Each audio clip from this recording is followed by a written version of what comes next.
Sometime in the last few hours, you probably ate sugar. You barely thought about it, but your brain did not stay calm. In the seconds after that bite, it ran a chemical program, the exact same one a drug runs. And that is not a metaphor, because scientists once gave animals a choice. On one side, a lever for one of the most addictive drugs on Earth. On the other, a little sweet water. And 94% of them chose the sugar. They walked away from cocaine for a taste. So what is sugar actually doing up there? Why can't you stop at one? And here's the part that got under my skin. There's a reason you were built to want it this badly. And a handful of people figured out how to use that reason against you. Stick with me, because by the end, you'll never look at a craving the same way again. Let's start with the bite itself. The instant sweetness hits your tongue, your brain releases a chemical called dopamine, deep in a region called the nucleus accumbens. That's not a random spot. It's the brain's reward center, the same circuit that lights up for drugs, for gambling, for everything we call addictive. A team at Princeton, led by Hoebel, watched it happen in real time. Every sugar binge, another flood of dopamine, right in that reward core. And here's what most people get wrong about dopamine. It isn't really the pleasure chemical. It's the wanting chemical. It doesn't say, "That was nice." It says, "Do that again. Now." Every hit is your brain quietly writing a new line of code. Sugar equals reward. Go get more. Which brings us back to that experiment. In 2007, researchers published a study with a title that sounds made up. Intense sweetness surpasses cocaine reward.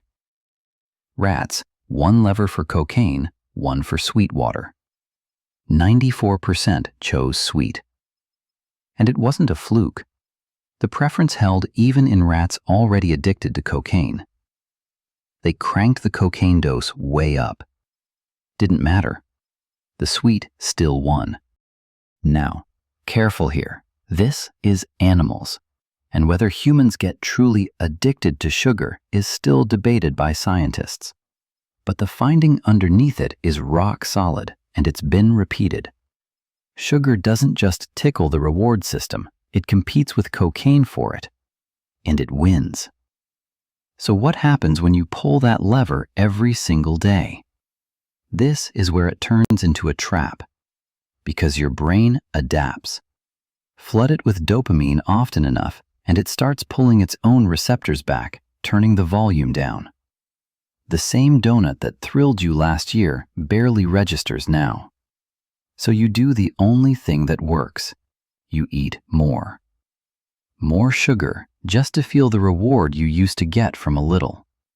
It's a staircase that only goes up, and needing more for the same hit is one of the fingerprints of addiction. Okay, you think, but surely my body tells me when I've had enough. Here's the terrifying part. With the most common sugar on Earth, it doesn't, because not all sugar is the same.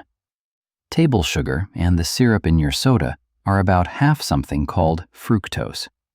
And in 2013, a scientist named Kathleen Page put people inside a brain scanner and gave them 2 drinks, one with glucose, one with fructose. The glucose calmed down the hypothalamus, the brain's hunger switch, and people felt full. The fructose? That fullness switch barely moved. Read that again. Half the sugar you eat doesn't turn off your hunger. It's why you can drink 700 calories of soda and be hungry an hour later. The reward fires, but the stop signal never does. It's a reward you cannot satisfy. Now put those two things together. A reward strong enough to beat cocaine, with the off switch quietly disconnected. If you wanted to design the perfect thing to keep someone coming back forever, that's it. And here's the part that should make you angry. someone did design it.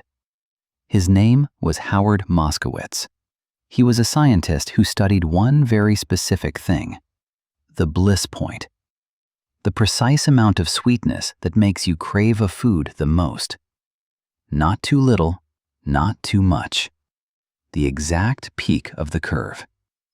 To find it for a single soda, he built 59 different versions and ran around 3,000 taste tests. And that math, the science of your bliss point, is now baked into thousands of products on the shelf. The journalist Michael Moss spelled it out plainly. Companies engineer these foods, in his words, to create the biggest craving. And then they slide sugar into things you'd never suspect. The bread, the pasta sauce, the healthy yogurt. So the craving follows you down every aisle. Look at what that did. In 1900, the average person ate about 4 pounds of sugar a year. Today, around 60. Roughly 17 teaspoons a day, every single day. So your brain is losing to a laboratory. Which leaves one last question, the one that actually matters. Why is your brain so easy to beat? The answer is millions of years old. Here it is. That craving is not a flaw in you. It's a masterpiece, just built for a different world. For tens of millions of years, your ancestors were primates in a forest, and the single most precious thing they could find was ripe fruit and honey, pure, dense energy that meant survival. But it was rare, seasonal, here for a week, then gone. So evolution wired one ruthless rule deep into that reward circuit. When you find sugar, want it desperately and eat all of it, because tomorrow it might be gone. The ones who craved it hardest survived and became you. Your sweet tooth is a survival trophy.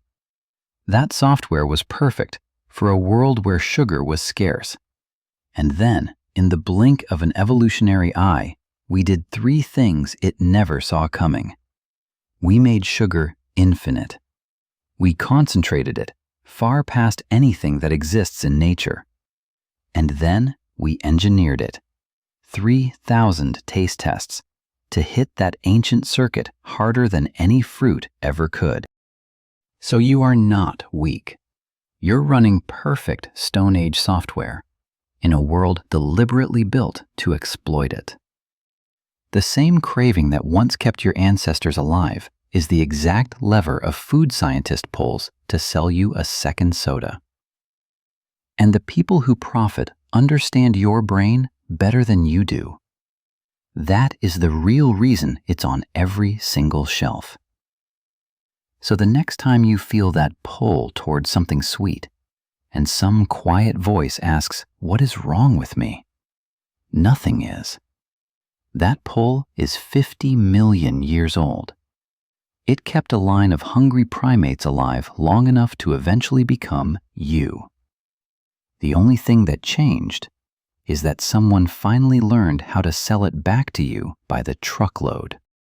You can't delete the software, but now you can see it running, and that changes everything. So if you made it all the way here, you're exactly the kind of curious person this channel is for. Hit subscribe and come wonder with me again.